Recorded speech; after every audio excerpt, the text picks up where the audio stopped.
Let's face it, the GoPro, it's an action camera first. It was designed for people who practice sports, to record their memories, and not for photographers to capture behind the scenes footage. And because of that, they come with what's called a GoPro mount. This thing will keep the camera in place no matter what extreme sports you're practicing and how much shaking is involved, but it's really annoying to mount to a tripod or a light stand because you want to let it sit there for the next few hours. The GoPro mounting system is comprised of two wings on the camera body and three of them on the mounting solution. Now you basically interlock them and you have a screw that goes through and secures everything in place. And as long as you haven't bought the cheapest mounting solution that money can buy, you can now go have fun and the camera will stay securely attached to your body. But as a photographer, I don't need all of that. What I want instead is a quick way to attach the camera to a tripod or a light stand and be able to move it around without having to think about it and without having to fumble with the entire GoPro mounting solution. Because as it stands right now, to mount the GoPro to a tripod, you will need one of these adapters, your tripod plate, and one of these screws. And if you want to mount it vertically, you also need one of these pieces and one more GoPro screw. And that is a total of 5 small parts that I will lose inside of my backpack, and I'll have to fumble with all of them in order to mount my camera to a tripod. Not to mention how stupid and annoying it's to adjust just one of the axes when you have this entire thing right here. And what I can do instead is buy one of these cheapo mounting plates that will give me a tripod screw on my GoPro, or buy a GoPro 13, but I think the plate is a lot cheaper. And because I just saved you a ton of money, you should check out the presets that I sell on my website right here. Coming back to the GoPro. Even with the custom plate, attaching it to a tripod plate and making sure the tripod plate will not be in frame, it's annoying, and having to use it for vertical video will mean that you have your GoPro lens out of line with the central camera. And that's why I created my own vertical GoPro mount for a tripod, which slowly evolved into 3 GoPro mounts. So buckle in, because it's a bit of a long story.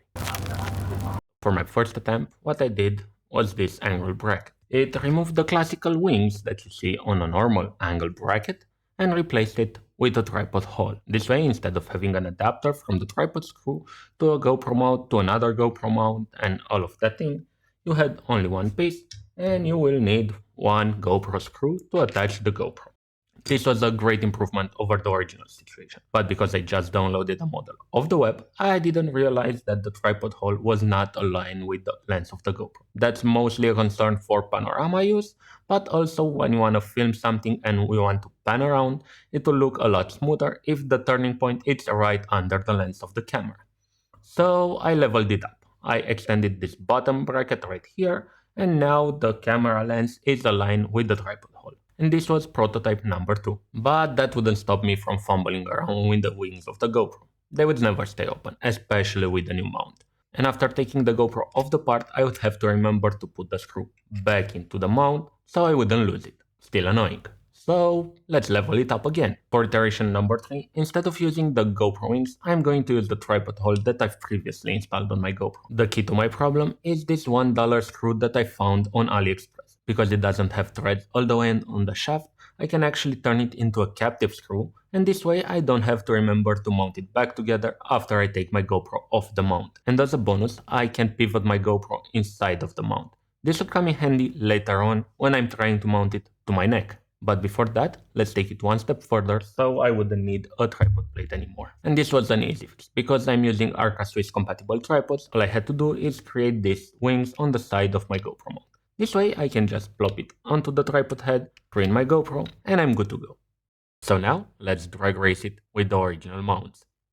I even gave the classical mounts a bit of a head start. The footage is sped up a lot, but let's face it, this was not an equal race. My new mount is clearly the superior contender, and I even added a tripod hole at the bottom of the plate.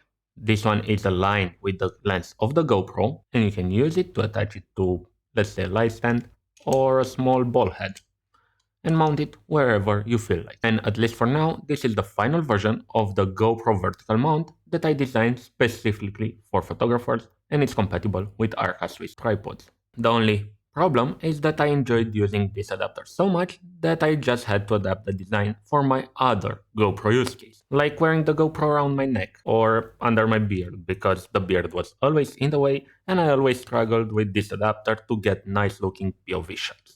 All this while having to deal with this screw right here and all the fumbling that you have to do with the GoPro Mounts. So this was prototype number 1 of my new GoPro neck mount. It had the captive screw, so I wouldn't have to fumble with the screw anymore, and mounting the GoPro to it takes just a few seconds. That's a major win. And you know what else is a major win? The fact that it's not within my beard. And I know you might not have a beard, but I'm telling you, this feels amazing. And I also can tilt the GoPro up or down slightly so I can get a better angle on my POV shots. And that's a huge win, especially when you compare it to the all mount, where you could swivel the GoPro around and get skewed POV shots by mistake. And this right here is the vertical GoPro mount number 2. But I have one more, since a lot of us photographers like to mount the GoPro on top of our cameras. I've designed one for that use case as well. This one is using a third-party accessory. This little thing right here that you normally would use to mount an external monitor on top of your camera. And while you could definitely use the tripod screw on the Arca Swiss mount for this use case as well, the thing is that if you use the ultra wide setting on your GoPro, the Arca Swiss plate will get in frame. So I've designed a turned mount. This one doesn't have the Arca Swiss plate, but it has the tripod hole, and on top of that actually has some eye relocating pins designed into the piece. But coming back to my mount, it allows you to easily mount the GoPro on top of your camera, and it's great for getting behind the scenes footage from the point of view of the camera while also showing the camera in frame, so it adds a nice foreground element to your videos. And since the entire thing swivels in place, if you forget to put in your memory card, you can just tilt it a bit, put the memory card in, close the door, and you're ready to go in just a few seconds. And obviously, this thing applies to all 3 of my mounts. But now you're probably wondering where you could get them. Well, if you're just a photographer and you have a 3D printer, you can find them on my printables profile. The link is on my website, right next to the Lightroom presets. But if you don't have a 3D printer, there are a few websites out there where you can upload the file and they will ship the piece to you. And as long as you're using my files, please make sure to hit the like button on printables, so maybe I will get a discount on my next 3D printer. Now that you have 3D printed parts, you also need to buy a few things. You'll need the thumb screws, you'll need headset inserts, and you'll probably need the monitor mount on top of your camera. And I have links in the description of the video for all of them. And on my website as well, alongside with a more in-depth article and amazing Lightroom presets that you should definitely check out. And in the off chance that somebody from a company is watching this and would like to produce the GoPro mounts out of metal instead of plastic, hit me up with an email, because I'm sure not everyone is willing to build their own accessories. And that's about it for today. I hope you enjoyed the video, and if you would like to watch some more of my stuff, I would recommend this one, where I'm talking about a different way of editing photos in Lightroom to emulate film. Thank you for watching, and don't forget to hit the buttons.